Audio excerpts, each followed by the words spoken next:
Hi friends, Karnataka ಲೋಕ ಸೇವಾ ಆಯೋಗ ಅಂದರೆ KPSC ಕಡೆಯಿಂದ ಒಂದು ಹೊಸ ಅಪ್ಡೇಟ್ ಬಂದಿದೆ. ಸೊ 6/9/2024 ಇವತ್ತು ಒಂದು ಹೊಸ ಪ್ರಕಟಣೆ ಬಿಟ್ಟಿದ್ದಾರೆ. ಸೊ ಆಯೋಗದ ಅಧಿಸೂಚನೆ 2023 ಏನು ಗ್ರೂಪ್ ಬಿ ಎಕ್ಸಾಮ್ ಅನ್ನ ನೋಟಿಫಿಕೇಶನ್ ಬಿಟ್ಟಿದ್ರು, ಅದರದ್ದು ದಿನಾಂಕ 14/9/2024 ಮತ್ತು 15/9/2024 ಎಕ್ಸಾಮ್ ಅನ್ನ ಕಂಡಕ್ಟ್ ಮಾಡಬೇಕಾಗಿತ್ತು. ಸೊ ಅದೇನಾಗಿದೆ ಅಂದ್ರೆ ಪ್ರವೇಶ ಪತ್ರಗಳನ್ನ ಅಂದ್ರೆ ಹಾಲ್ ಟಿಕೆಟ್ ನ ಡೌನ್ಲೋಡ್ ಮಾಡ್ಕೊಳ್ಳಕ್ಕೆ 5/9/2024 ಅವಕಾಶ ಮಾಡಿಕೊಟ್ಟಿದ್ರು. ಆದ್ರೆ ಈಗ ಅದು ಒಂದು ದೊಡ್ಡ ಪ್ರಾಬ್ಲಮ್ ಆಗಿದೆ. ಸೊ ಏನ್ ಪ್ರಾಬ್ಲಮ್ ಅಪ್ಪ ಅಂತಂದ್ರೆ, ನಾವೇನು ಎಕ್ಸಾಮ್ ಪೇಪರು ಮಾರ್ನಿಂಗ್ ಪೇಪರು ಒಂದು ಕೇಂದ್ರ ಇದ್ರೆ ಆಫ್ಟರ್ನೂನ್ ಬೇರೆ ಇನ್ನೊಂದು ಕೇಂದ್ರ ಅಂದ್ರೆ ಎಕ್ಸಾಮ್ ಪ್ಲೇಸ್ ಚೇಂಜ್ ಆಗಿದೆ. ಸೊ ಇದು ಬಹಳ ಸ್ಟೂಡೆಂಟ್ಗಳಿಗೂ ಕೂಡ ಇದು ಕಷ್ಟ ಆಗುತ್ತೆ. ಸೊ ಈ ತರ ವ್ಯತ್ಯಾಸಗಳ ಕಂಡು ಬಂದು ಅದರಿಂದ ತಾತ್ಕಾಲಿಕವಾಗಿ ಹಾಲ್ ಟಿಕೆಟ್ ನ ಡೌನ್ಲೋಡ್ ಮಾಡ್ಕೊಳ್ಳೋದನ್ನ ಸ್ಟಾಪ್ ಮಾಡಿದ್ದಾರೆ. ಸೊ ಶೀಘ್ರದಲ್ಲೇ ಇದರ ಸಮಸ್ಯೆಯನ್ನ ಬಗೆಹರಿಸಿ ಅಭ್ಯರ್ಥಿಗಳಿಗೆ ಹೊಸದಾಗಿ ಹಾಲ್ ಟಿಕೆಟ್ ನ ಡೌನ್ಲೋಡ್ ಮಾಡ್ಕೊಳ್ಳುವಂತೆ ನಾವು ಹೊಸದಾಗಿ ಮತ್ತೊಂದು ಪ್ರಕಟಣೆಯಲ್ಲಿ ತಿಳಿಸ್ತೀವಿ. ಆದಷ್ಟು ಬೇಗ ಈ ಸಮಸ್ಯೆನ ಸರಿ ಮಾಡ್ತೀವಿ ಅಂತ KPSC ಅವರು ತಿಳಿಸಿದ್ದಾರೆ.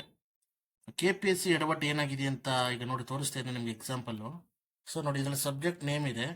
ಸೊ ಇದರಲ್ಲಿ ಉಪಕೇಂದ್ರ ಅಂದ್ರೆ ಎಕ್ಸಾಮ್ ಸೆಂಟರ್ ನೇಮ್ ಇದೆ. ಓಕೆನಾ? ಇಲ್ಲಿ ನೋಡಿ, ಇದು ಕನ್ನಡ ಲ್ಯಾಂಗ್ವೇಜ್ ಪೇಪರು. ಅದರಲ್ಲಿ ಏನಂತಿದೆ, ಆರಾಧನಾ PU ಕಾಲೇಜ್ ಸಾ ಬಜಾರ್ ನಿಯರ್ ಲಾಲ್ ಹನುಮಾನ್ ಟೆಂಪಲ್ ಕಲಬುರ್ಗಿ. ಆಯ್ತಾ? ಈಗ ಜನರಲ್ ಪೇಪರ್ ನೋಡಿ, ಪೇಪರ್ 1ಗೆ Vivekananda Vidyaniketan Ram Mandir area Karuneshwar Nagar high court road Kalaburagi. ಓಕೆನಾ? ಪೇಪರ್ 1 ವಿವೇಕಾನಂದ ವಿದ್ಯಾನಿಕೇತನ ರಾಮ್ ಮಂದಿರ. ಓಕೆನಾ?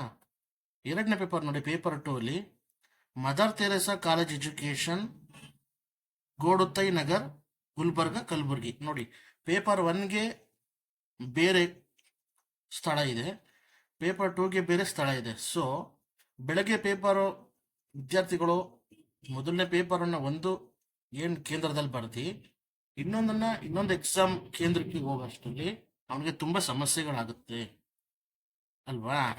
ನೋಡಿ, ಇನ್ನೊಂದು ಎಕ್ಸಾಂಪಲ್ ನೋಡಿ, ಸಬ್ಜೆಕ್ಟ್ ನೇಮು ಮತ್ತೆ ಪರೀಕ್ಷಾ ಕೇಂದ್ರ ನೋಡಿ. ಇದರಲ್ಲಿ paper 1 Karnataka public school BH road Shivamogga ಅಂತಿದೆ. ನೋಡಿ, paper 2 government PU college for girls for BH road Shivamogga ಅಂತಿದೆ. ಸೊ KPSC ಅವರು ಶೀಘ್ರದಲ್ಲೇ ಇದನ್ನ ಸಮಸ್ಯೆಯನ್ನ ಅಂದ್ರೆ ಏನು ಟೆಕ್ನಿಕಲ್ ಇಶ್ಯೂ ಆಗಿದೆ ಅದರ ಪ್ರಾಬ್ಲಮ್ ಸಾಲ್ವ್ ಮಾಡಿ ಆದಷ್ಟು ಬೇಗ ಸ್ಟೂಡೆಂಟ್ಗಳು ವಿದ್ಯಾರ್ಥಿಗಳು ಹಾಲ್ ಟಿಕೆಟ್ ನ ಡೌನ್ಲೋಡ್ ಮಾಡ್ಕೊಳ್ಳುವಂತೆ KPSC ಇನ್ನೊಂದು ಹೊಸ ಅಪ್ಡೇಟ್ ಅನ್ನ ಕೊಡುತ್ತೆ. ಅಲ್ಲಿ ತನಕ ವಿದ್ಯಾರ್ಥಿಗಳು ಸಹಕರಿಸಬೇಕು ಅಂತ KPSC ಕಡೆಯಿಂದ ಒಂದು ಹೊಸ ಪ್ರಕಟಣೆ ಬಂದಿದೆ. ಸೊ ಸ್ಟೂಡೆಂಟ್ಗಳು ಆದಷ್ಟು ಇದನ್ನ ಯಾರು KPSCಗೆ ಗ್ರೂಪ್ ಎಕ್ಸಾಮ್ಗೋಸ್ಕರ ಕಾಯ್ತಿದ್ರು ಅದನ್ನ ಶೇರ್ ಮಾಡಿ, ಹಾಗೆ ನಮ್ಮ ಚಾನಲ್ ಸಬ್ಸ್ಕ್ರೈಬ್ ಮಾಡಿ, ಇದೇ ಥರ ಸಪೋರ್ಟ್ ಮಾಡ್ತೀರಿ. ಥ್ಯಾಂಕ್ಸ್.